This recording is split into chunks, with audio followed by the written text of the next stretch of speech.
Et Audrey Racine est avec moi en plateau. Merci d'être là, Audrey, spécialiste des questions liées à l'environnement. On va continuer d'en parler de cet accord Union européenne-Mercosur évoqué plus tôt dans le journal, mais du point de vue cette fois des risques pour l'environnement. Oui, déjà cet accord sera un vrai barrage à la prise de décision dans l'Union européenne, pour défendre l'environnement. Alors pourquoi? Eh bien, en raison d'un mécanisme de rééquilibrage, c'est son nom, prévu dans cet accord. C'est une clause qui permet à l'une des 2 parties, donc soit le Mercosur, soit l'Union européenne, de demander une compensation si l'autre groupe impose une mesure défavorable à son commerce. En clair, si l'Union européenne décide de bannir l'importation de produits traités avec un pesticide jugé dangereux, eh bien, elle devra compenser la perte pour l'espace Mercosur. Alors déjà qu'on s'inquiète des conséquences économiques des interdictions de produits phytosanitaires à l'intérieur de l'Union européenne, vous imaginez les freins qui s'ajouteraient aux futures interdictions. La sécurité sanitaire des consommateurs européens doit rester une priorité, mais elle nous coûterait plus cher à imposer. Au départ, l'UE voulait imposer ces normes sanitaires à l'espace Mercosur avec des mesures miroirs.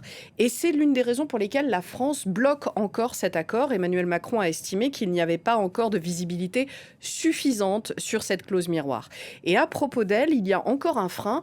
Les fabricants européens de produits phytosanitaires, pesticides et autres, qui sont désormais interdits dans l'Union européenne, eh bien, ils les exportent vers le Brésil, notamment. Si l'UE parvient à imposer ces normes sanitaires à l'espace Mercosur, eh bien, ces fabricants perdent un débouché pour leurs produits. Et puis il y a aussi la déforestation, et ça se traduit par plus d'émissions de gaz à effet de serre.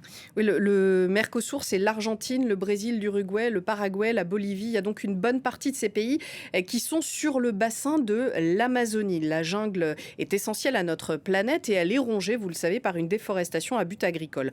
Or, j'en ai parlé ici il y a quelques jours. L'Union européenne a reporté d'1 an l'entrée en vigueur de sa loi sur la déforestation importée.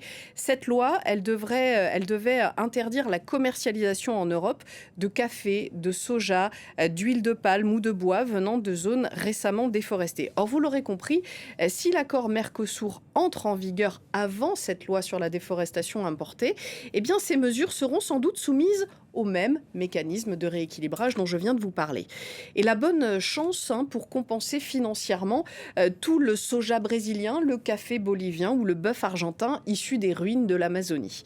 Et puis on peut en toute logique supposer que pour répondre aux appétits du marché européen, il va falloir produire plus en Amérique latine et donc déforester davantage.